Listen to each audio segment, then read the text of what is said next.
too late. We're just going. That's okay.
Good afternoon.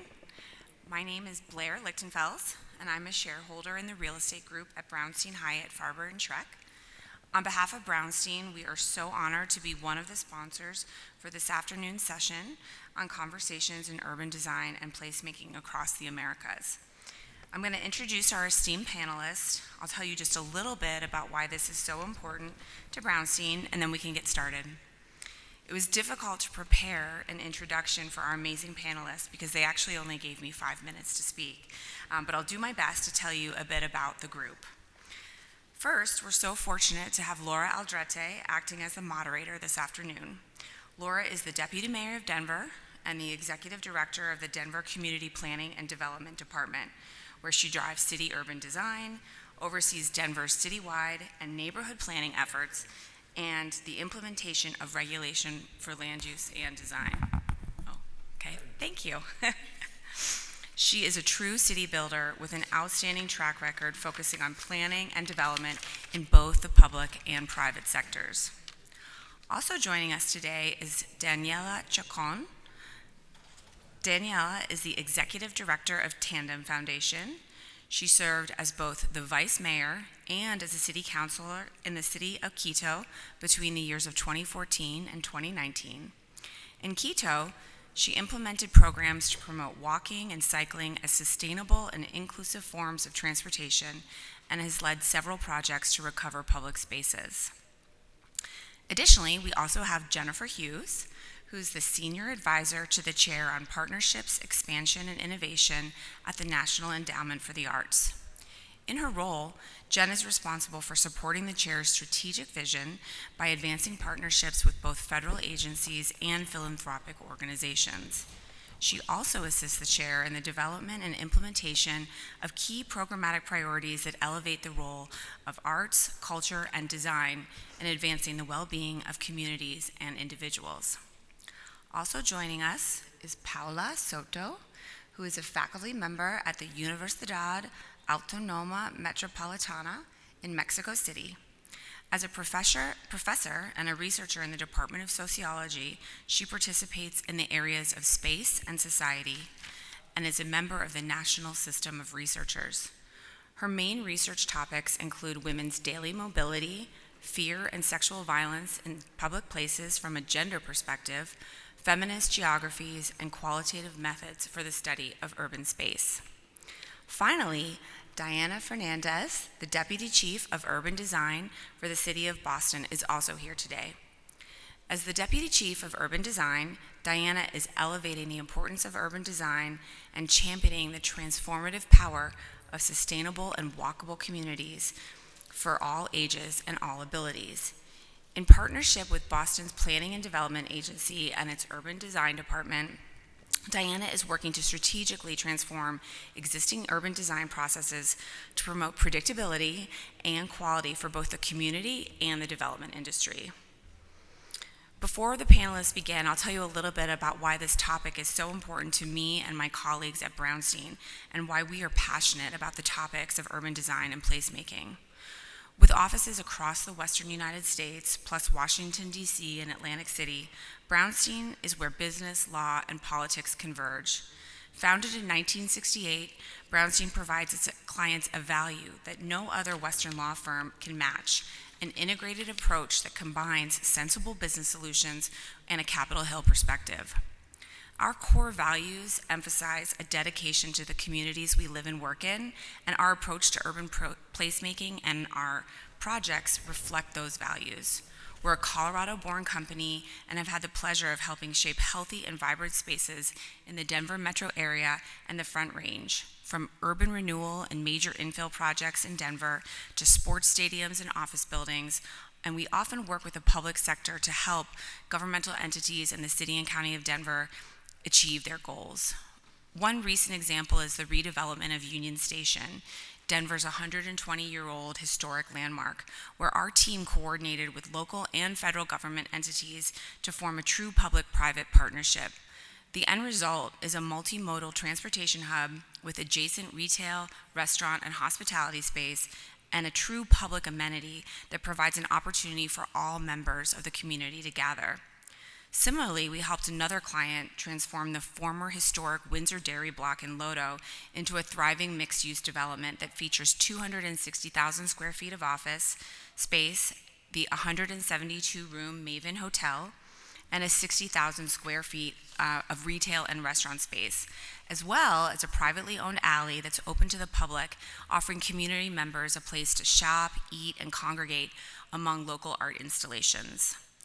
Brownstein has also worked with clients to update and modernize spaces in and around the rapidly transforming Golden Triangle neighborhood, and that has occurred in connection with development of the Colorado History Museum, the Ralph Carr Judicial Center, the Art Museum Residences, the Art Hotel, the Wellington Webb Building, the Populous Hotel, and the former Denver Post Building. Today, we're actually helping the Civic Center Conservancy on a pro bono basis rethink how the Civic Center Park should be managed and programmed. So without further delay, I'd like to welcome our panelists and our participants and bring Laura Aldrete to the microphone. Thank you.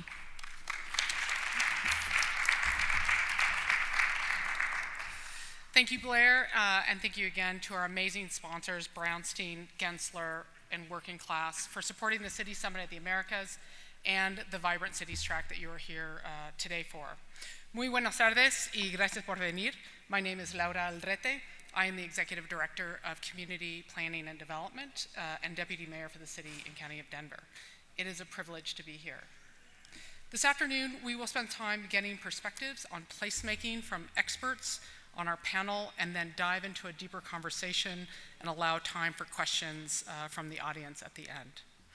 I wanted to first set the table with some overarching thoughts on city building from the perch where I oversee physical manifestation of city building through vision, neighborhood planning, regulation, which means gets all the way down to where and how many curb cuts can occur, how architecture engages with the public realm, and ultimately construction inspection. So I get to see it all. The point being that it is a long and messy road from big city building moves we envision in our citywide plans to buildings coming out of the ground and coordinating with our partners in parks and transportation and infrastructure. As an anthropologist and an urban planner, I have spent my career studying the why, the what, and the how people come together in settlement patterns called cities. Am I too loud? Not loud enough. Sorry. And here are a few elements that I believe span the history of time. One, cities are messy. I believe that that is our special sauce. There is a complexity to the elements needed to make a city: the economy, governance, open space, transportation networks, to name a few. Number two, cities must have a soul. Without some spiritual connection, cities do not survive. This is where art and beauty and urban design come into play. This is what creates the city's emotional infrastructure. Number three, cities of the 21st century must be inclusive. They can no longer be for those with the loudest voices or exclusive power. But we need to hear all voices. Cities provide space for shared values. In the era that we are in today, cities play a vital role in allowing moments in our public spaces to acknowledge that there is a greater good that we are all coming together for. Number four, economics and place need each other. This can either be a strategic alliance or deafening to the human experience in those spaces. When done well, it provides both opportunities for commerce and community to gather and serve each other. And number five, cities connect. There are several ways to think about how cities connect, but here I just focus on the movement and transport. The decisions that we as city builders make about mobility choices impacts not only how people move through their daily lives, but the psychological state that they arrive to those destinations, be it school, work, or fun. So what you will hear in the next hour and a half from these experts from the Americas is about some of these key elements that make these places in our cities that we need now more than ever, and how they navigate the complexity that is city. Welcome, panelists. Are you want to come here? Or are you going to do it from here? Okay. I'll be, como quieras. Okay.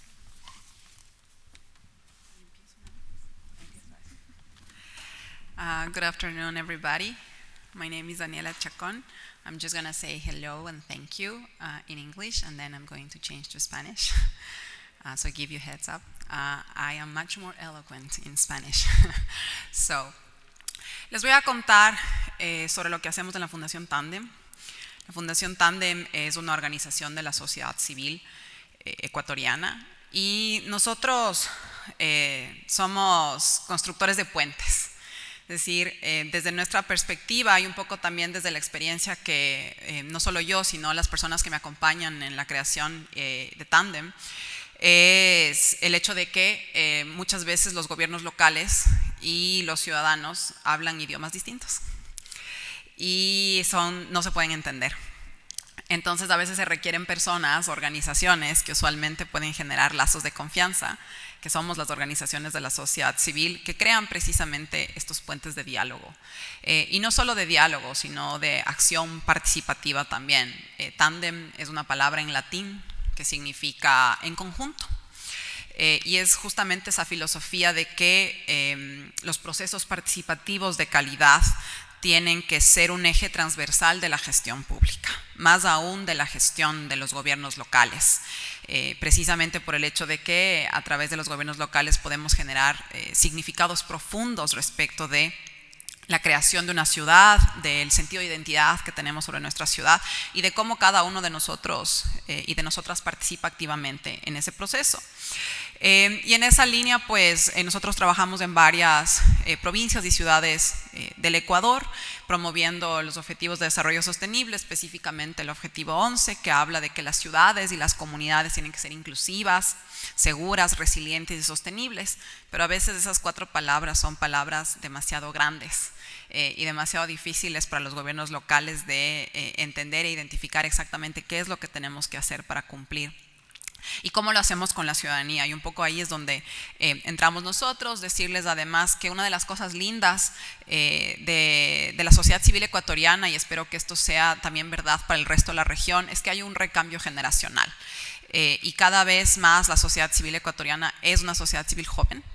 Si bien yo ya no soy tan joven, somos un equipo joven en comparación con las organizaciones tradicionales que han venido haciendo sociedad civil en Ecuador, y ese cambio generacional también implica una nueva filosofía de entendimiento sobre el espacio público, la creación de la ciudad y la participación ciudadana, bajo la perspectiva de buscar ciudades más humanas. Y las ciudades más humanas simplemente implican el entendimiento y el reconocimiento de que las desigualdades estructurales, ¿no? Porque las desigualdades de nuestras ciudades no son circunstanciales, son estructurales. Y al entenderlo como estructurales implica que se reconoce la necesidad de la participación activa de las poblaciones más vulnerables, específicamente las mujeres. En nuestro caso particular, en Tandem nos especializamos en la implementación del enfoque de género, en la creación de las ciudades, en la planificación, en la presupuestación y en la implementación de soluciones específicas para que los municipios implementen y transversalicen la perspectiva de género en su gestión pública, y que lo hagan además con participación ciudadana, ¿no? Este eje también de la participación ciudadana como un eje transversal en todo el proceso y el ciclo de la creación, implementación y evaluación de una política pública, parte precisamente de ese reconocimiento de que al existir desigualdades estructurales hay voces que están siempre por fuera de la conversación, y que cuando esas voces están por fuera de la conversación, las soluciones que se implementan usualmente lo que hacen es profundizar las desigualdades y no resolverlas. Y precisamente trabajamos a la par con organizaciones de la sociedad civil, con activistas, con organizaciones de mujeres, de jóvenes, para brindar las capacidades técnicas, estratégicas, de comunicación y participativas que hacen que esas comunidades y esas organizaciones utilicen las herramientas de la participación ciudadana. En Ecuador nosotros tenemos un marco normativo de participación ciudadana extremadamente generoso, pero lamentablemente no es implementado de manera efectiva, en parte por el desconocimiento de la ciudadanía respecto de estos procesos y de estas herramientas técnicas y normativas, pero también por la desconfianza que existe de parte de muchos gobiernos locales de que abrir la participación ciudadana puede implicar mayores costos, dificultad e inclusive a veces inestabilidad política. Y la participación ciudadana viene con todo, y cuando se hace bien es muy rica.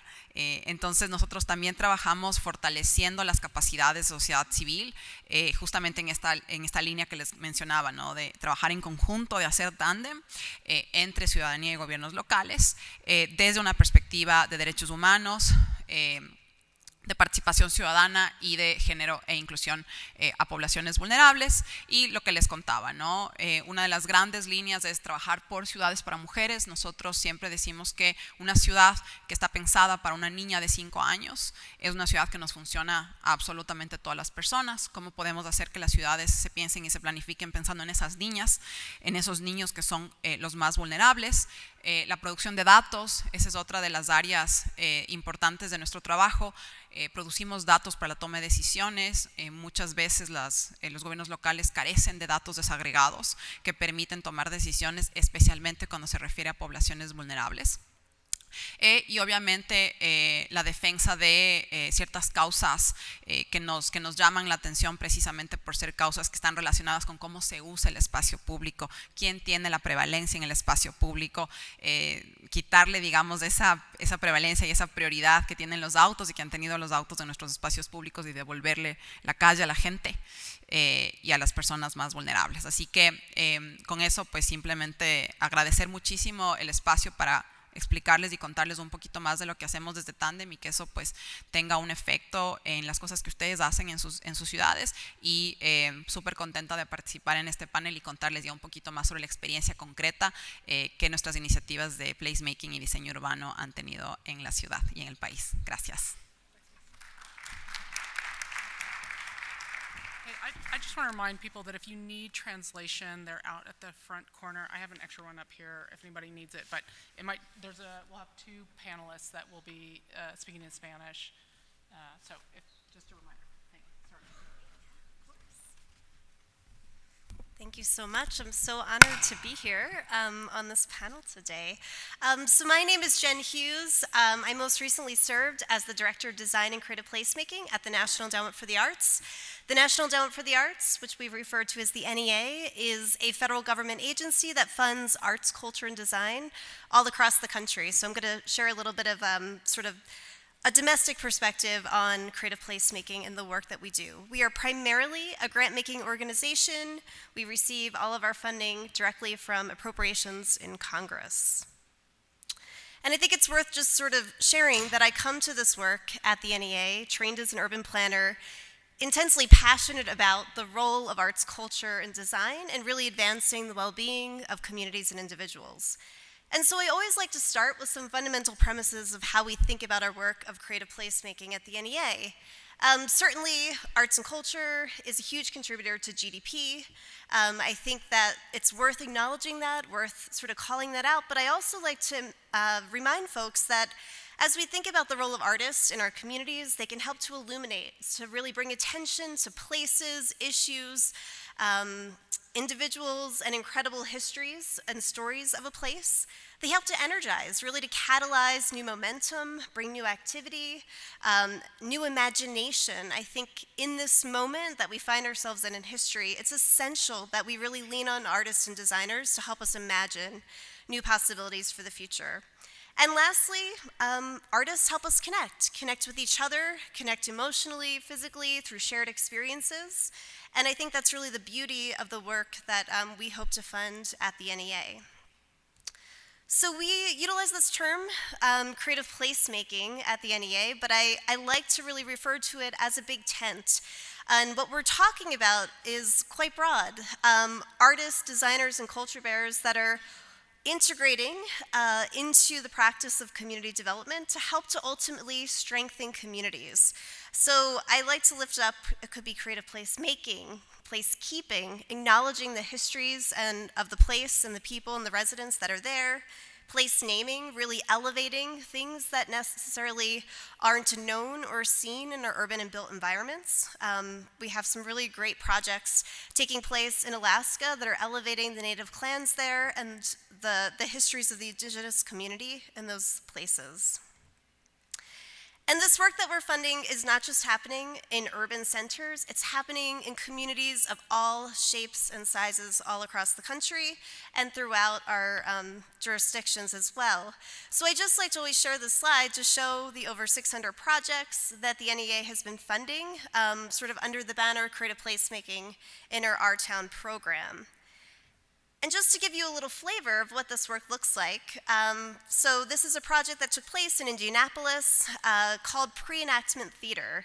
Some of you might be familiar with the term reenactment theater, where you really look to the past to reenact something that had happened. So this community in a neighborhood in Indianapolis was looking for a creative way to really galvanize local residents in imagining the future. So this project of pre-enacting the vision and the future that they hope to see helped work with artists and designers to create a set design for this local Main Street corridor. This type of prototyping activity was incredibly galvanizing in helping the community to come together with a collective vision. This project that takes place on the Cheyenne River Lakota Nation, the Red Can Graffiti Jam, is a project that takes place annually, where indigenous graffiti artists from all over the country come together on the reservation to build bonds with the youth and really inspire them with an art form that resonates most, while also engaging in Lakota learning and culture sharing and knowledge. And artists and designers can be immensely creative in how they go out to do outreach for a community. This is a photo taken by a project that was led by the Kunkui Design Initiative in partnership with the Desert Recreation District in a really rural region of California. An artist designs this beautiful storytelling booth to go out and ask residents, what are the histories, things, places that you want to celebrate in community? As Oasis California was investing substantially in some new public spaces, this was a really creative way, instead of hosting a typical town hall meeting at 8 p.m. on a Wednesday night, to engage artists in helping to really paint a broad picture, an inclusive participatory process to inform the future. And I'll just leave you with two other programs that we have at the NEA that are immense resources for advancing design. The first is the Citizens Institute on Rural Design. That is a program that's been part of the NEA for over 30 years, where we engage with rural communities and connect them with design resources from all across the country to really help to imagine what is possible in the future. This photo here is of a historic Baptist church that is being transformed into a cultural hub to celebrate the African American community. And lastly, we also have a program called the Mayor's Institute on City Design, recognizing that mayors are essentially the chief urban designers in their city.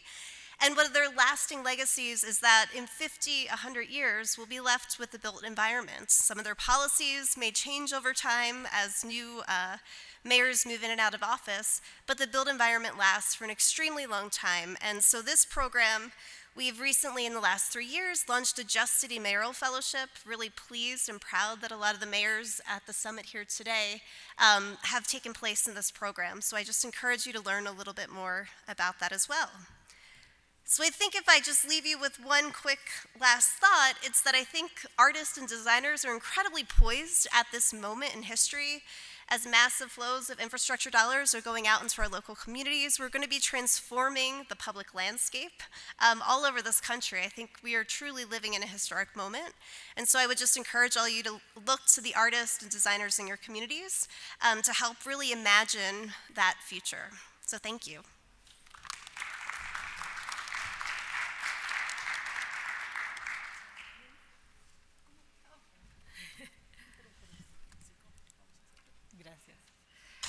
Hola, buenas tardes. Quiero dar las gracias por la invitación, por estar en un panel solo de mujeres discutiendo temas de diseño, de placemaking, de inseguridad, de los temas que son tan importantes para nuestras ciudades, y que sea un panel de mujeres me parece que es un gran acierto, porque tenemos una experiencia a veces poco compartida de lo que hacemos. En mi caso soy profesora investigadora en la Universidad Autónoma Metropolitana. Llevamos ya varios años, cuando todavía incluso en las universidades en México no se discutía la importancia de el género, la perspectiva de género en los espacios públicos, investigando cómo es que los espacios no son neutrales, y sobre todo el espacio público ha sido uno de los espacios que más conflicto de alguna forma, porque el espacio público, además de ser social, cultural, de tener este componente espiritual, emocional, es un espacio de poder. Empezamos a investigar cómo era que el espacio público tenía una configuración de género implícita y explícita, y que hacía que las mujeres estuvieran fuera del diseño, de la experiencia, del uso de esos espacios, sobre todo en ciudades donde la planificación se ha caracterizado por ser una planificación muy masculina, centrada en un modelo de sujeto de la ciudad que en teoría es abstracto, pero que en la práctica es un hombre, cuyos patrones de movilidad, cuyos patrones de uso del espacio se extendían como la norma hacia todo lo que la ciudad se diseñaba. Hemos trabajado en conjunto con el Banco Interamericano de Desarrollo, con la Organización Nacional de Naciones Unidas, especialmente la entidad de las mujeres, ONU Mujeres. Hemos realizado diagnósticos en varias ciudades de México, en Ciudad de México, en Puebla, en Guadalajara. Hemos trabajado espacios fijos, como pueden ser los mercados, como pueden ser las calles, pero también en espacios móviles. Una de las características que nos parece más importante hoy en día de pensar es cómo el espacio público es también un espacio móvil que se ancla no solo en territorialidades específicas, sino que lo vamos viviendo de manera distinta en la medida que lo recorremos. Hemos estudiado los espacios de transporte como estos espacios públicos donde las mujeres tienen un uso sistemático. En América Latina el 51% de las mujeres utiliza el transporte público como el principal modo de desplazamiento, pero no es solo un tiempo muerto lo que ocurre durante el desplazamiento, sino que ocurren muchas de prácticas cotidianas de cuidado, de preocupación por los otros, de estar coordinando lo que ocurre en las casas, y por lo tanto no pueden ser considerados tiempos muertos. Hemos trabajado sobre todo con el Transport Gender Lab en algunas iniciativas. Por lo tanto, consideramos que el conocimiento académico solo es útil si tiene una incidencia en la política pública, y tenemos el gusto de compartir con ustedes algunos de esos resultados que han sido precisamente resultados de incidencia. Me parece que algunos de los problemas que hemos logrado investigar tienen que ver con esta no construcción neutral del espacio. El espacio es siempre un espacio situado, el espacio es siempre un espacio para alguien, y por lo tanto cuando pensamos en desigualdades estructurales, como lo comentaba Daniela, tenemos que pensar quiénes usan el espacio, pero también quién diseña el espacio, para pensar en estas relaciones políticas que se juegan cuando pensamos en los espacios públicos. Sin duda, las relaciones son complejas, la relación entre entorno construido, entre experiencia, son relaciones muy complejas de estudiar, pero creemos que la perspectiva de género arroja algunos resultados interesantes para comprender cómo es que estos espacios públicos se viven de manera diferencial y a veces desigual en términos del uso del espacio público. Pero también creemos que es posible pensar que tenemos que combinar nuevas metodologías. En términos del trabajo que hemos hecho como universidad, ha sido pensar los problemas de manera más compleja. En México tenemos un avance significativo en estadísticas, en encuestas nacionales. Tenemos encuestas nacionales sobre violencia, tenemos encuestas nacionales sobre uso del tiempo, tenemos encuestas nacionales sobre vivienda, que son muy importantes. Pero si solo dejamos los datos estadísticos o solo pensamos en datos producidos cuantitativamente, dejamos fuera la experiencia de las personas. Y una de las cosas que nos hemos preocupado de pensar es cómo ponemos en el centro la experiencia de las personas en el espacio público.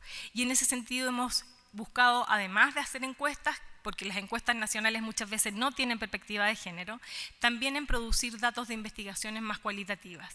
Una de las que me gustaría compartir hoy día con ustedes es el estudio que hicimos sobre transporte, centros de transferencia modal, donde están todos los modos de transporte dentro de la Ciudad de México, e hicimos etnografías móviles. ¿A qué le denominamos etnografías móviles? Al acompañamiento cotidiano al viaje que realizan las mujeres por el espacio público. Los resultados de eso fueron maravillosos, porque compartían toda la significación, pero también cómo las mujeres interactúan con las infraestructuras, con el espacio público, cómo esa cotidianeidad puede ser leída desde otra forma, que no sean solo los números, sino que a través de las experiencias. Y eso nos permitió incidir, por ejemplo, en el gobierno de la ciudad, en cómo se realizan las convocatorias para la construcción de estos grandes centros de transferencia modal. Pusimos en el centro la importancia de la experiencia de la movilidad de las mujeres, pusimos en el centro la experiencia de los cuidados en el espacio público y cómo los cuidados ocurren también en el espacio público, y pusimos también la experiencia de considerar a las mujeres en el diseño de esos espacios de transporte. Creo que tenemos muchos desafíos. Hoy día vamos a discutir sobre algunos que tienen que ver con la inseguridad, pero sin duda es fundamental cambiar la mirada. Es fundamental cambiar la mirada desde donde se construye, se diseña, desde donde se piensan las ciudades y las hacemos más diversas. Nuestras ciudades son complejas, nuestras ciudades son profundamente desiguales, y las respuestas que tenemos que dar, en este caso como desde la academia, tienen que ser creativas, sobre todo, mucho más integrales respecto a los problemas que trabajamos, y sobre todo en términos de desafío, responder a los desafíos que las ciudades de hoy día nos implican en términos de construir los espacios, de hacerlos accesibles, de hacerlos inclusivos y de reconocer la experiencia de las personas en ellos. Yo me quedaría. Gracias.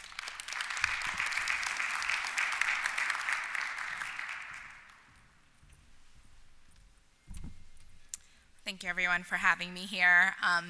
I'm Diana Fernandez. I'm the Deputy Chief of Urban Design with the City of Boston, and we're here to share a little bit about some of the work that we're taking on to take a look at urban design in our city.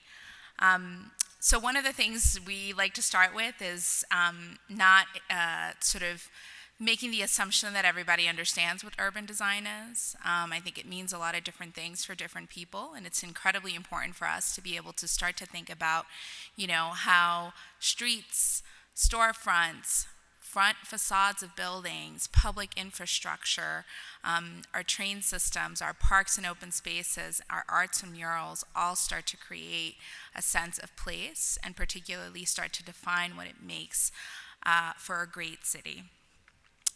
And for us, that means that it's not just the way in which tourism may define our city or the way in which we see posters of what Boston is, but also sort of folding into that the lived experiences of our residents, ensuring that we're really reflecting the diversity of experiences, of spaces, of urban design that exists within our fabric.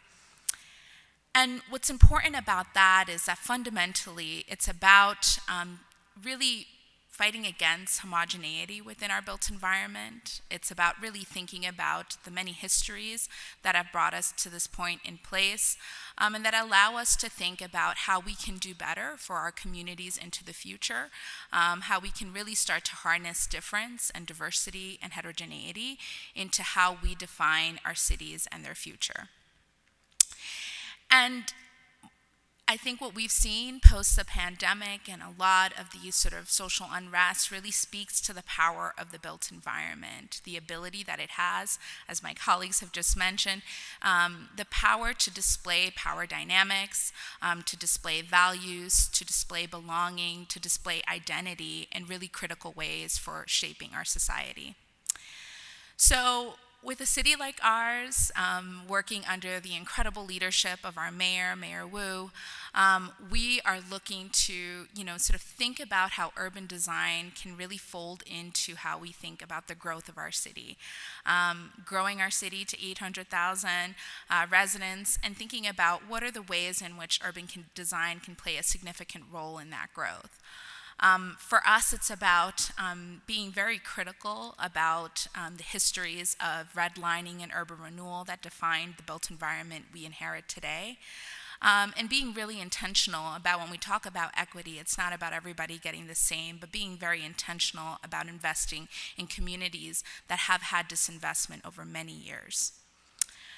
As well as understanding more current day impacts, right, of those very practices, getting into an understanding of our affordable housing and displacement that exists in our city. We are one of the most expensive cities in the country to live in, and really understanding how we can address that within urban strategies that meet the needs of our community. And also, when we think about growth, it's not growth that means that we start new, but we also start to really be critical about the erasure of cultural infrastructure. So this was a really prominent mural that you see here in this image in Roxbury, a historically Black neighborhood in Boston, that was demolished to make way for new development. So again, being really thoughtful about how design, how placekeeping can really work together to ensure that our growth isn't a part of the erasure of our cultural infrastructure. And so our ethos for this work is really thinking about how Boston's built environment can really be a canvas for expression and identity. It's an opportunity for us to create those moments where you can see how different folks from our city move through its built environment, to see that difference displayed in the built environment, and for that to be essential to building a healthy democracy. And we started to sort of shape these into sort of three pillars, really focusing on how urban design can facilitate the growth of affordability in our city, the resilience of a city like ours as it's associated with the fact that we're a coastal city, we're right on the water, and really thinking about how we plan for that future and protect our residents, as well as a cultural infrastructure that's really critical to resilience. And finally, really thinking critically about equity, and how do you not just say it and agree that it's a great policy, but how do you actually spatialize that within our city and our built environment in a tangible way? So this collage here is an example of work that I led prior to joining the city. That is a collage that starts to pull together affirmative spaces for Black Womex in Roxbury. What's interesting about this collage here is that you really start to see a sense of color, materiality, scale, open space relationship that indicate a sense of belonging and identity, and that these are elements that we can then translate into form and code that define the way in which we look at our built environment. So with that, we have a lot of work ahead of us. This is a really exciting opportunity, and I want to thank you all for having us here.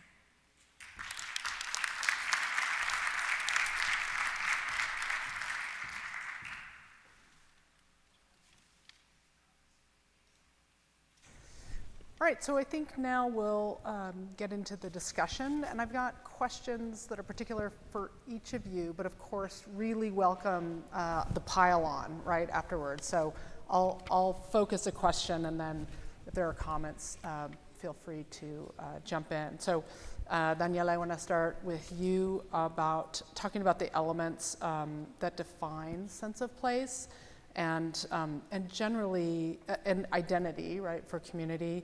And then just generally, how do you ensure through collective work, especially in government, that culture of a community is acknowledged and celebrated and represented through placemaking?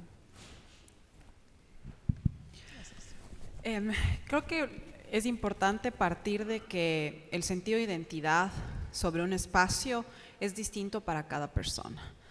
Y lo que nosotros hemos visto usualmente de los dos lados, ¿no? Tanto desde gobierno local como desde la ciudadanía, es que muchas veces el gobierno local, los funcionarios con buenas intenciones llegan con ideas preconcebidas de qué es lo que se tiene que hacer en un determinado espacio. Porque cuando estamos hablando de rehabilitación de espacios, cuando queremos hacer una intervención del estilo placemaking, estamos hablando de espacios que tienen algún problema, de espacios en los cuales hay algún nivel de conflicto que demanda su rehabilitación o que requiere de una intervención específica. Y muchas veces se llega con estas ideas preconcebidas de qué es lo que hay que hacer con el espacio, tanto en términos de diseño urbano, como de procesos participativos, que en realidad no son verdaderamente participativos, sino que simplemente se llega ya con una idea preconcebida de qué es lo que se va a hacer en el espacio y en español nosotros decimos se socializa a la comunidad y la comunidad un poco no tiene muchas alternativas. Entonces lo primero es no llegar con ideas preconcebidas y tomarse el tiempo que demanda entender cuál es el conflicto latente en ese espacio, porque para nosotros el conflicto latente implica estas visiones distintas sobre el espacio, la identidad que eso implica para mí como ciudadana de ese espacio, pero también, o sea, la experiencia que he tenido con ese espacio, pero también el anhelo que tengo sobre el espacio y qué quiero que se convierta para mi comunidad, para mi ciudad, y en general para el relacionamiento que como comunidad tenemos en el espacio. Entonces, creo que es fundamental tomarse el tiempo necesario. Y yo sé que los procesos participativos a veces son complejos, son largos, son cansados también, pero son absolutamente necesarios para la sostenibilidad de las intervenciones y de las inversiones públicas. Y tomarse un buen tiempo para hacer un diagnóstico participativo profundo donde podemos identificar cuáles son esos conflictos latentes detrás de por qué requerimos rehabilitar el espacio y entender cuáles son esas visiones que muchas veces puedan estar en conflicto. Les pongo rápido un ejemplo. Uno de los temas, por ejemplo, que tenemos en el sur y que tenemos en Ecuador y en muchas ciudades en el sur es el tema de la informalidad. La ocupación del espacio público a través de la venta y el comercio informal. Y se ha luchado tanto desde los gobiernos para tratar de formalizar, de legalizar al comercio ambulante, al comercio informal, que usualmente además es femenino. Y ha sido un error, en vez de entenderlo como parte de la cultura. Y no está mal, es decir, no tiene nada de malo que yo quiera comprar los tomates que quiero llevar a mi casa en la esquina de la calle. Eso no necesariamente implica que la ciudad está fea, ¿no? Porque tenemos esa idea de que esto que está desorganizado es feo y hay que ponerlo bonito y tal vez ponerle un kiosco y uniformarle y ponerle en un espacio bonito, y tal vez en parte sí sea eso en algunas ocasiones, pero en otras ocasiones es qué vida estos intercambios informales le están brindando ese espacio público, quiénes están utilizando ese espacio público, cómo lo utilizan y cómo esa interrelación genera que ese espacio esté ocupado, sea más seguro o no. Y creo que tomarse el tiempo para entender esas dinámicas, para entender esos conflictos y no querer poner en una caja de cómo debe ser el diseño de una ciudad y de qué supuestamente es estético y qué no es estético, es clave para poder llegar como al centro, ¿no? Al core de qué es ese espacio para las personas que lo ocupan, no para los que vienen con ideas de qué es lo que se tiene que hacer, y en esa línea ya puedes avanzar en un proceso participativo. Y para cerrar simplemente diría que la siguiente parte es el establecimiento de las reglas claras de juego, ¿no? Esto es fundamental. Que todos los actores que vamos a participar de un proceso de diseño participativo de un espacio público sepamos cuáles son las reglas de juego, cuál es el proceso de toma de decisión, cómo se van a tomar esas decisiones, cómo se van a resolver los conflictos que surjan, la entrega de la información, la transparencia, y de parte de los gobiernos locales, no mentir. Es decir, esto es muy importante. Sí, es simple, verán, pero no siempre pasa. No mentir. Y lo que se va a hacer, hay que decirle a la comunidad directamente, y si algo no se puede hacer, explicar por qué no se puede hacer. La comunidad lo va a entender, los ciudadanos no somos tontos, pero si nosotros nos sentimos respetados en el proceso, entonces podemos crear un lazo de confianza que nos permite conjuntamente con los gobiernos locales tomar decisiones difíciles que a veces se requieren sobre los espacios públicos. So much there, but does anybody else want to? Otherwise, I'll have a follow-up question. Anybody want to add into that? So I oversee all zoning code and building code, and for our inability, I think, in the United States to allow for the informal, right, which a number of you have spoken about, is I think one of our biggest challenges in placemaking, because it is that accidental human occurrence that is what makes place and that makes us feel attached and have an emotional, positive emotional experience. And yet my department wants to regulate like everything. And I don't know if there's any response to that, but it is a struggle that as Americans we regulate, and what I experience in other countries is this fluidity and a sense of ease around allowing for this informal to exist. And that's just I'm just talking about the emotional connection, but there's an economy attached to that. There's some independence for women, right, or a path forward for women to have some economy. So I don't know if anybody has thoughts on that. I'll jump in on this one. I think that really resonates with me, because I think inherently, I think in the work we're trying to lead with this administration is being able to sort of unearth the value behind the informality. It's also, I'm a trained designer, so I'm going to tell you that's really hard, because that means you don't design. That means that you have to let things happen. Mm-hmm. And that's really hard to do. And it's hard as leaders to trust in what that sort of iterative aspect can do. But at the end of the day, I think what's been really inspiring about our mayor is that it's a belief in humanity. It's a belief in our people being our compass for the work we do, and really believing that it's our job to ensure that we can uplift their perspectives, their values, in what we build, what we value in our built environment. And sometimes that means not building. And sometimes that means that you really have to let the community really come together. And one thing I'll mention too is that I think in this process, and I think you were speaking to this a little bit, Daniela, I think there's also the process of consensus building, which is often the way in which we arrive at decisions. And I think that can often be fraught. It can often lead to homogenous responses in our built environment. And I think it's incredibly important that you're having engagement that's not like, we talked to 1,000 residents and now we have the solution, and more about deep and meaningful engagement that's looking at who's outside of the tent, who are we not talking to. For example, we have an area in the city called East Boston that's at great risk of flooding, coastal flooding. We have near-term 2030 flood pathways that present a risk to our communities.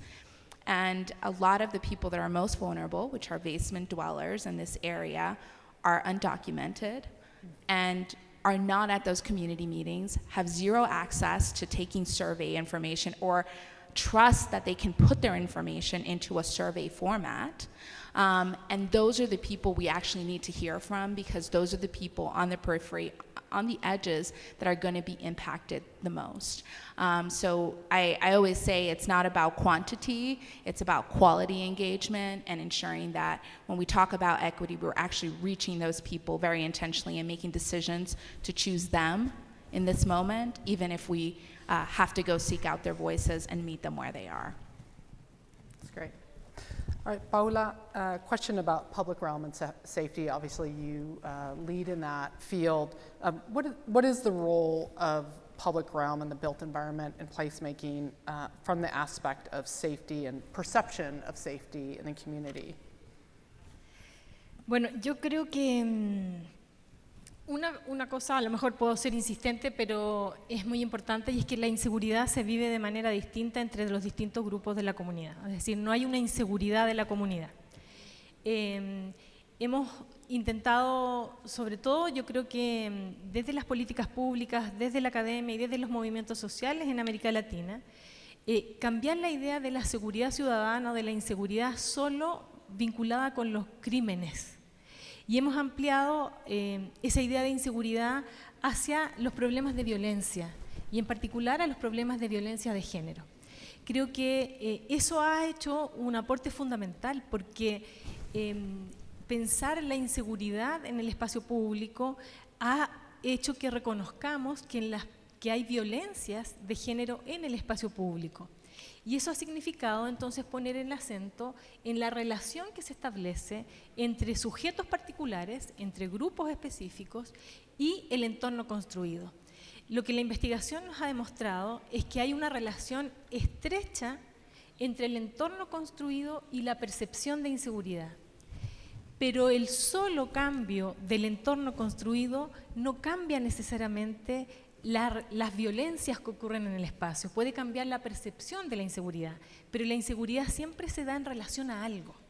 Y en el caso de las mujeres, sobre todo en ciudades como Ciudad de México, donde 9 de cada 10 mujeres ha vivido al menos un episodio de violencia sexual en el espacio público en su vida, la pregunta sobre el entorno construido ha adquirido mucha importancia, pero creo que está desarticulada de la naturaleza profunda de ese problema, y que es de una relación, de un orden social de géneros, de un orden patriarcal, que lo que ha hecho es pensar que el espacio público es un espacio masculino y el espacio privado es un espacio femenino, y que por lo tanto el espacio privado es seguro y el espacio público es inseguro.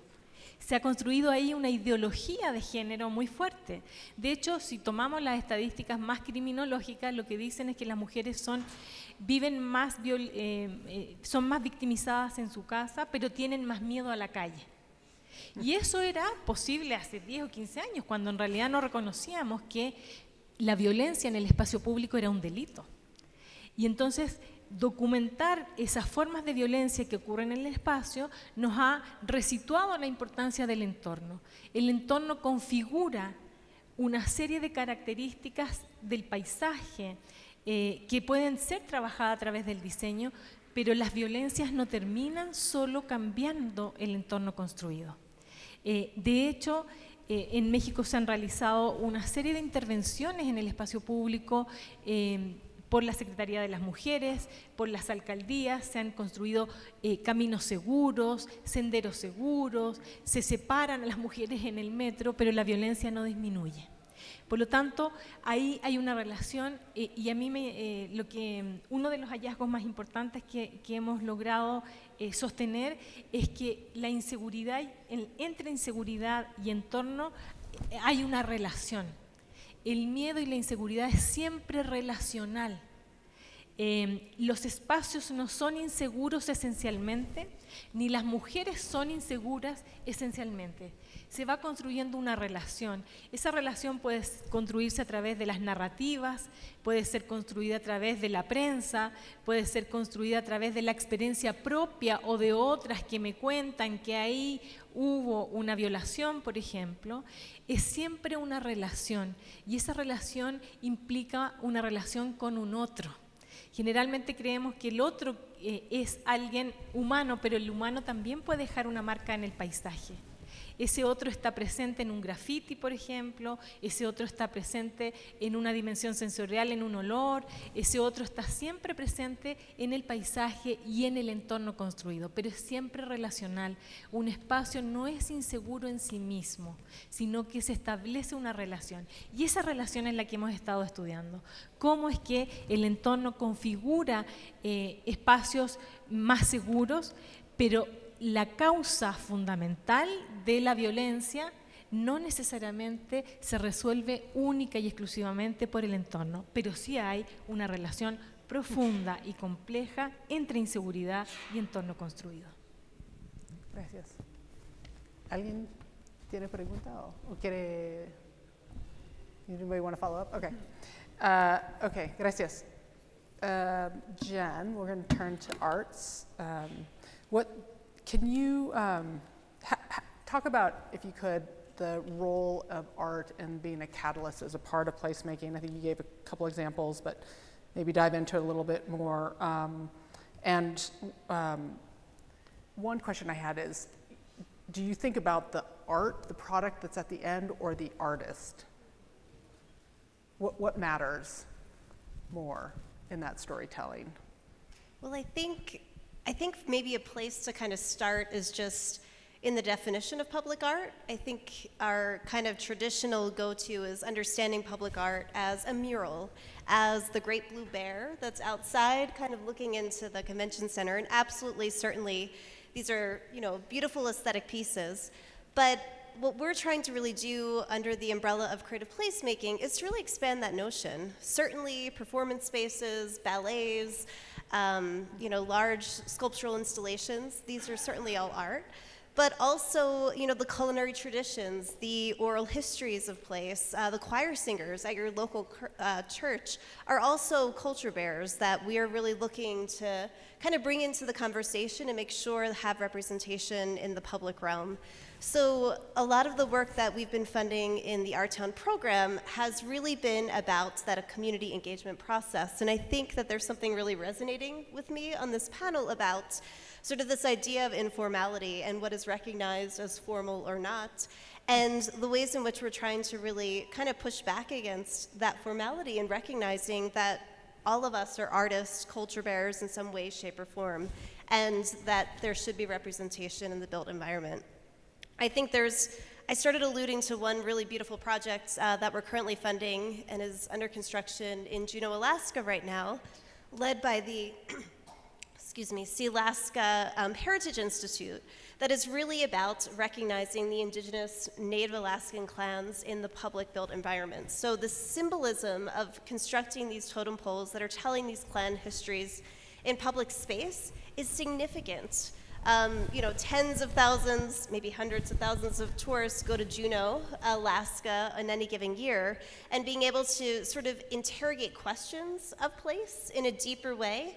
And at the same time, this project of public art making is about passing down skills from master carvers to apprentices. So sort of continuing some of these indigenous traditions while also serving as an economic generator for that local community. So I think some of the most powerful projects that we're supporting really take into that broad, expansive notion of what is art, what is public art, what is really representing the people and stories and places that exist. So I think that's critically important as we think about art making, that it's not just murals, and sometimes I would argue the process is even more compelling and transformational than the end product, and we have a lot of great examples that I'm happy to share about that too. Yeah. Yeah, por favor.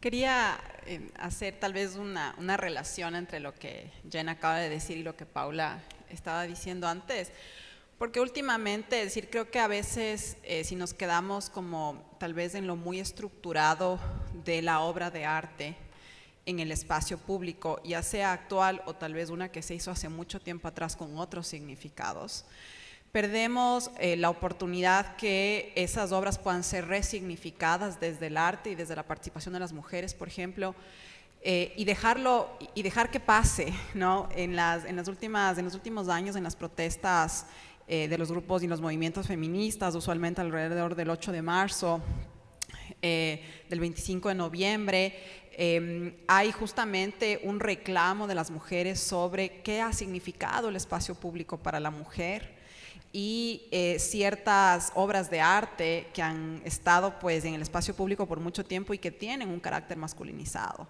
y cómo las mujeres han buscado la resignificación de ese espacio público, inclusive digamos entre comillas vandalizando, como lo ven algunas personas, el espacio público, porque las mujeres pues le hacen un reclamo a ese espacio público. Entonces creo que es importante también como liberar igual este proceso de cómo el arte puede convertirse en un catalizador de la resignificación del espacio público, pensando en qué ha significado ese espacio para nosotras las mujeres principalmente. Y creo que ahí hay algo que creo que las ciudades no están teniendo claro y están pensando como no me toquen los monumentos, no me rayen las paredes, porque eso afea a la ciudad, cuando pues a nosotras la ciudad es violenta con nosotras. Entonces le estamos reclamando a la ciudad: ¿quieres que no toque el monumento? ¿Quieres que no raye las paredes? Bríndame seguridad y justicia en el uso del espacio público. En México tenemos un súper buen ejemplo de eso, el Ángel de la Independencia, que está en pleno Reforma, que es un monumento muy reconocido. Fue intervenido por los movimientos feministas el 8 de marzo hace un par de años y quedó ahí durante mucho tiempo como la marca precisamente del reclamo de la ciudad a partir de los hechos de violencia. Entonces, cuando yo les decía, es relacional el miedo, porque ese lugar que puede ser un lugar de miedo, también es un lugar de reclamo, de derecho, de justicia y sobre todo un lugar donde las mujeres se encuentran y son capaces de hacer presencia pública. Eso ha ocurrido también con otro que se llama la antimonumenta, que ha sido un emblema de los movimientos feministas de los últimos 10 años, menos 5 años, que ha representado la presencia de las mujeres en el espacio público, ya no sobre las formas tradicionales, sino que readaptando, reutilizando y reapropiándose del espacio público de una manera creativa, de una manera quizás rompiendo ahí con la idea de lo que se debe o no se debe hacer en un espacio público, pero sobre todo mostrando que el espacio público es un espacio de poder, de conflicto, pero sobre todo de apropiaciones y de apropiaciones múltiples. And I'm just going to add to this, picking up on the art piece, because I think we often talk about art as an outcome, and I think what's been really effective in some of the strategies we've been testing out in Boston is that it's actually a very effective method for the process, that it can actually unlock conversations that are really hard to have. So, for example, we were working in the Roxbury community, and instead of having a community presentation where, our staff would come in and, present our findings or, sort of facilitate a conversation, we threw all that away and said, let's bring in a spoken word artist who can really speak to preservation and placekeeping in our city and in this place.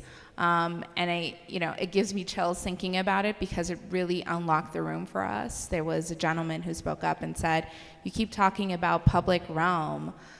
It's not public for me. That's where I get policed. That's where I get harassed for being in a neighborhood that's always been mine and now is being gentrified."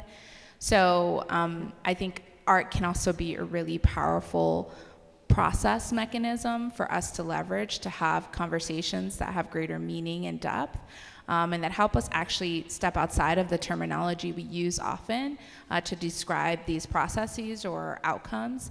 That isn't language that's accessible to the community or that really presents sort of a welcoming approach to how we engage or even how we heal before we even think about intervention. That's great response, thank you. Jen, did you wanna? I think I wanted to kind of build off of just this idea of like the sort of reclamation of public space, because I think it's a really interesting one, and I think it's manifesting in different ways in this country in this moment. There's just a project I wanted to share. I think, Diana, and hearing you talk about healing and sort of reconciliation and just kind of grappling with these really challenging issues that don't necessarily ensure that everyone feels welcome in the space. We recently supported a project that was led by an organization called Ideas X Lab, where two incredible artists, Hannah Drake and Josh Miller, and they wanted to really commemorate the unknown slaves that had lived in Louisville, Kentucky, that have not been acknowledged in the public realm, did not have a space for the community to sort of like grapple with this really challenging past. And so certainly at the end of the project, there's a stunning memorial that was done by an incredible artist that really commemorates a really poignant location and looking across the river to the north where slaves were able to escape to freedom, but so many could just stare, 200 feet away of where that place would look like, where that place would be. But I guess what I wanted to share about that is just this idea of like kind of public space is not static, and there are ways and processes to engage community that might result in an artifact or a changed artifact in the built environment, but the process of conversation that can be really galvanized. So that project was so much more than just the piece of public art, but brought together various community members to really celebrate and unearth a lot of history that existed amongst the Kentuckians there. Yeah, great example. So we'll move on. Diana, I think earlier you talked about economic investment and good urban design related to economic investment. And I think we could sit here all day and talk about the beauty of design, and yet we know there is an economic element in the world that we move through every day. And so I think if you could talk about that, and then just how is Boston thinking about measuring good design? It's a really great question. I'm gonna make a pitch though here. So you'll have to forgive me, but we're actively hiring for anyone that is looking for positions with our city. We're doing some really exciting work. We're looking for economists, for folks that have great design talents to help us solve some of these issues. But I'll share how we're thinking about it. I think for us, it's really about thinking about design not just in a vacuum. Like, of course, I can tell you with my own biases what I think great design is, but it's about checking ourselves a little bit and checking that bias at the door when we're going out there and talking to communities, and specifically with development interests in how we shape those projects, ensuring that we're really sensitive to what design excellence means. And that, is about saying, well, should grit be part of the conversation with developers? Should we be talking about placekeeping in these conversations with development teams? It's about making sure that we have the community voice sort of permeating the way in which we talk about these sort of economic drivers coming into our city, and how we can be really thoughtful about not displacing, about ensuring that we're retaining identity and cultural infrastructure in our built environment. But how do you know it exists if you don't map it? How do you know that there's, this mural is an important part of the social fabric if you never, as city officials, we have no way of quantifying that. So our team has been really hard at work at trying to map some of those qualitative aspects of how the social and cultural infrastructure of our city works. And it's ephemeral. It's like a pulse, a moment in time for us, but continuing that conversation and being very diligent about it and ensuring that that's part of the economic conversation. And also that when we are requesting of design changes, right, it's not like we're shooting darts in the air and hoping we don't hurt ourselves, the community, or the developer in the process, but being very thoughtful about what's the pro forma that supports the design changes, that enables us to deliver better design outcomes for our constituents. And I know it's really tough to sort of get into, but it's incredibly important because I share my philosophy, and I think the philosophy of a lot of folks in our administration is that economic growth should not be feared. We just need to find better tools to harness that. We need to look at better ways in which to shape those pro formas to deliver on better community outcomes, and having design be a part of that conversation and being upstream a lot earlier with development teams to ensure that we're being thoughtful about these moments and bringing community perspective in the beginning, not as, a preconceived, project that we bring to them and the decisions are already made and we just need you to rubber stamp it for us. So it's really important to think about it in that way. And like I said, we're hiring, so if you guys know some good people, send them over our way. There's nobody at the City of Denver who's looking for a new job. They're so happy here. We're hiring too, in case anybody's looking for a job. But I was recently having a conversation with a developer in a high-end neighborhood that just continues to turn and turn. And my comment to him was, I don't want to be having this conversation with you again in 15 years because the plasticity or the depth is so shallow in the design or in the implementation. And you think you got all these cool ideas or these nifty things, but there's nothing authentic to the place that you are reinventing to keep it longer than 15, 20 years. And we will be back here again, and the community will continue to be like, what is this? And I don't really want to hang out here. And then the stores don't work or the restaurants don't work because there's nothing thoughtful. It's just kind of what was nifty. So I've just had that recent conversation, and so it's alive and well. Any other comments around that tie-in with space and economic investment?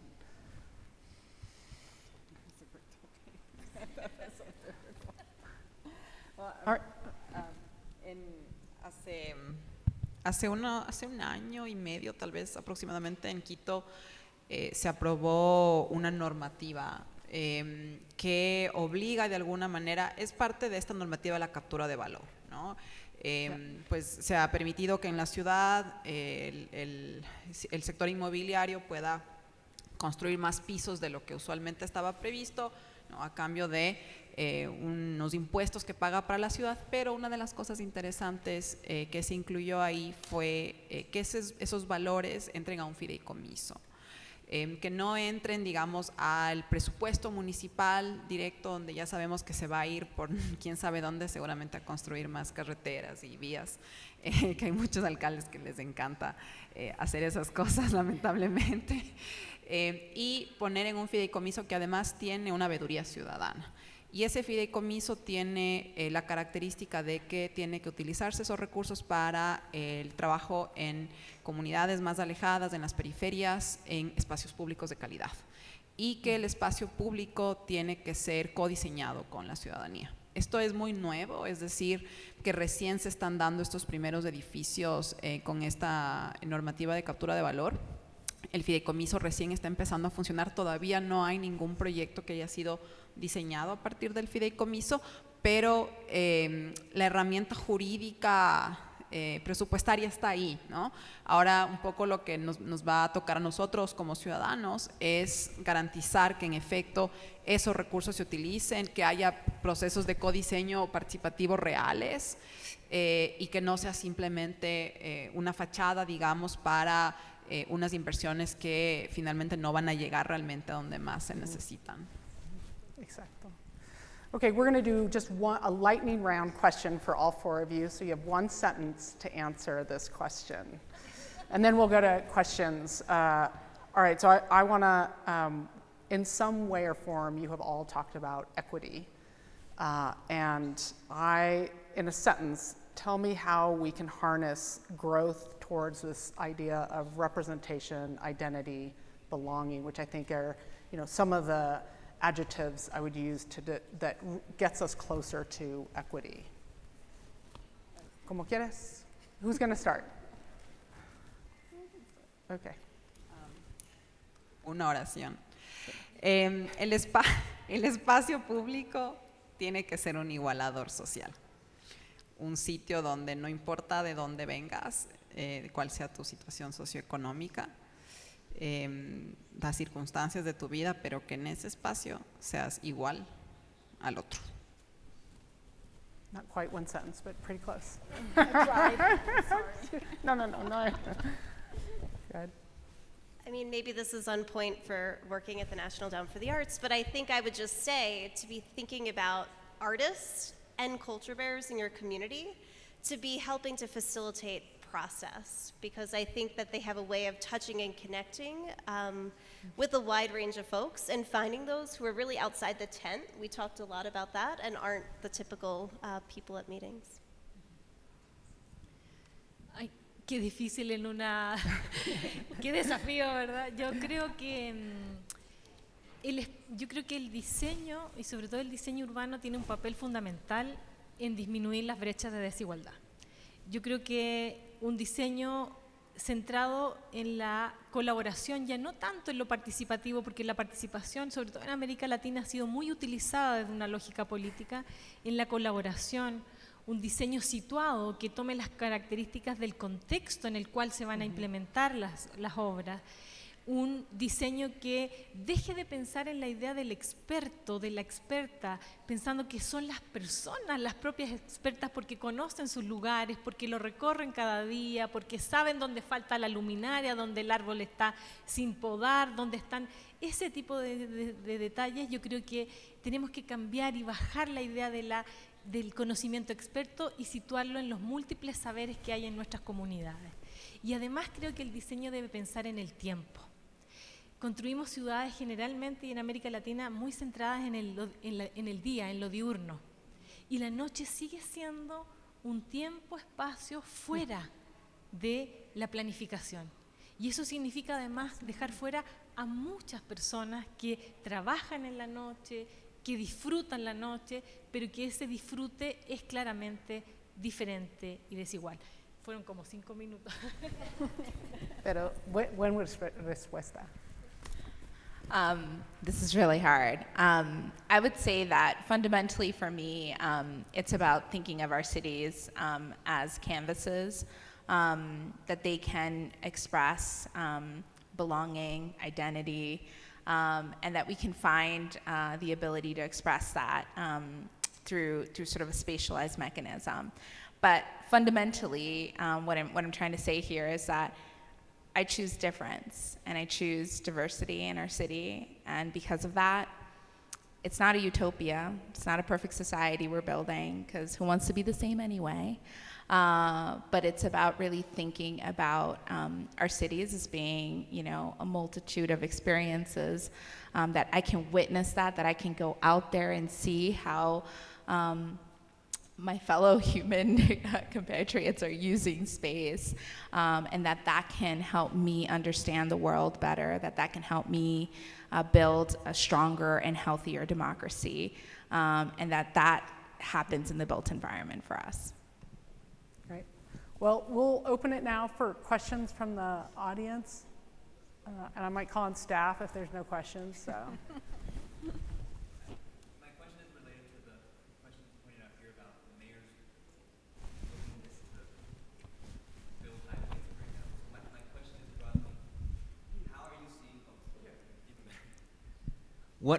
What willingness are you seeing broadly from mayors, politically, I guess, for these placemaking activities, where perhaps maybe a big highway, a big bridge might be seen as, oh, this will help me for my reelection and those sorts of things. So I know maybe in the case of Mayor Wu it might be different, but just broadly, what is the political, how much political support are we seeing for this?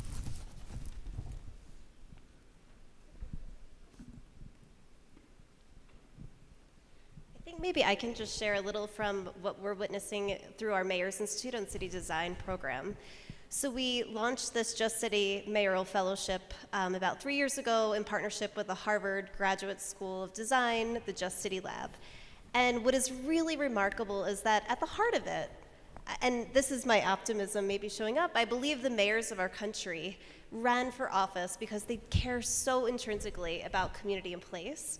And so I think what we really need to do is have a bit of that paradigm shift that Paula is talking about, and not just seeing designers as the experts, but really the residents as holding that knowledge that can help to inform the design of our cities.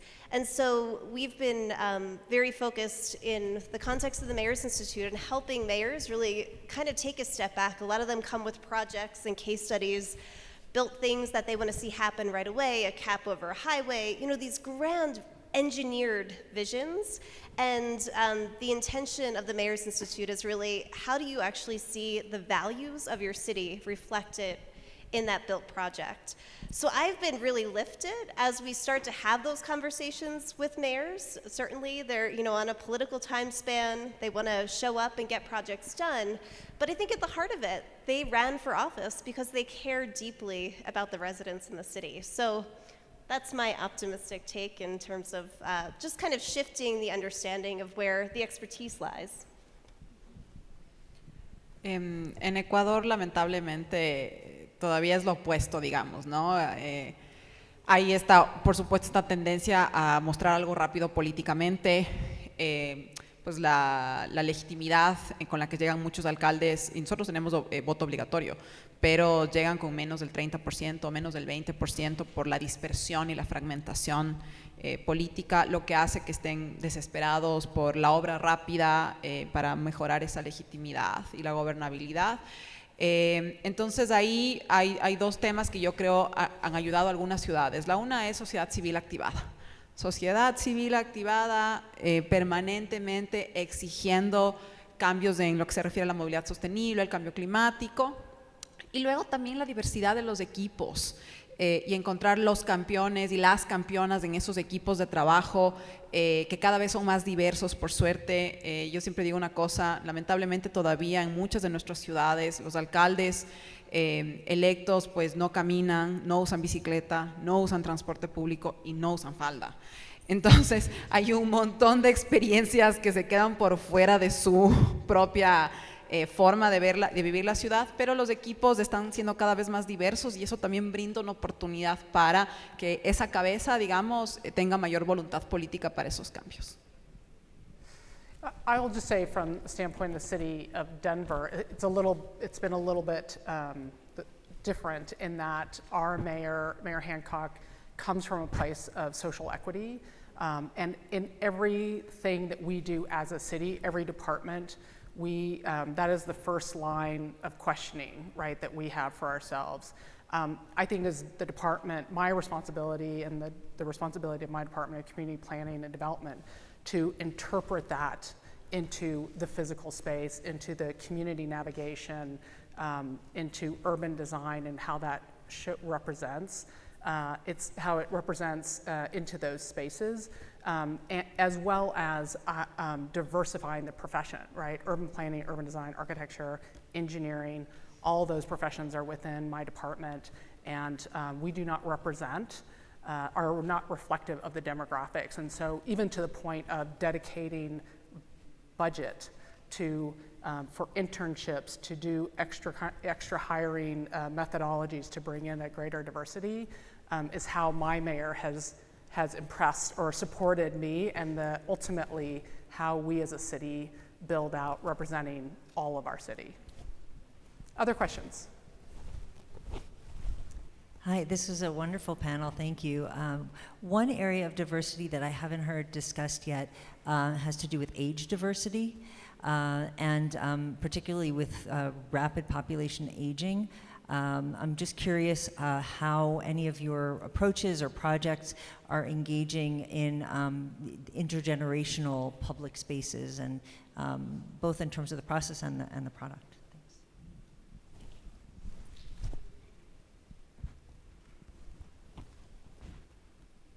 That's a really great question. I think one of the things that we're doing in Boston is looking at ADUs as of right.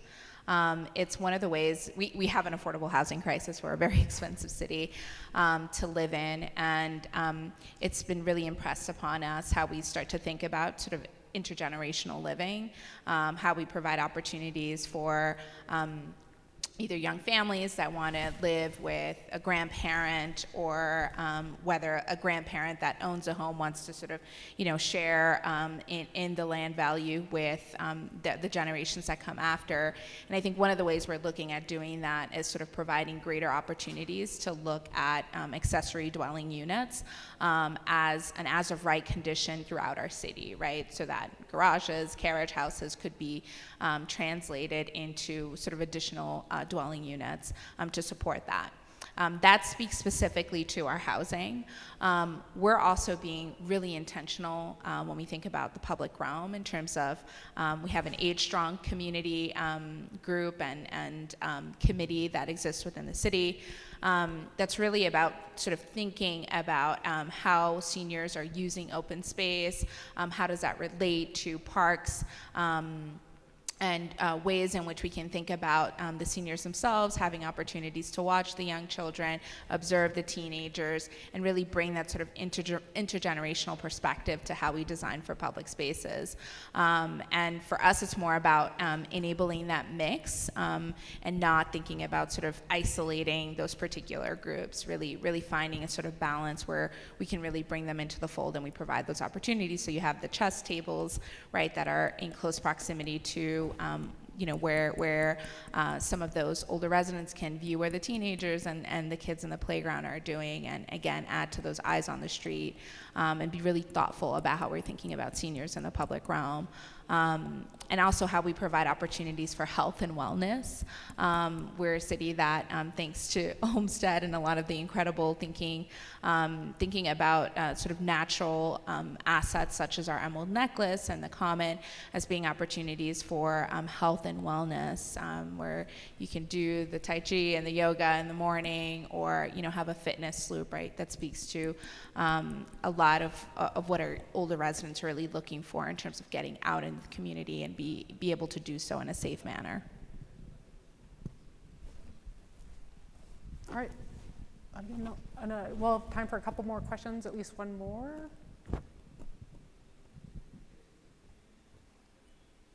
Going once, going twice. Okay. Well, I think that brings this panel to a conclusion. Thank you all very much, and please thank our panelists for joining us this afternoon.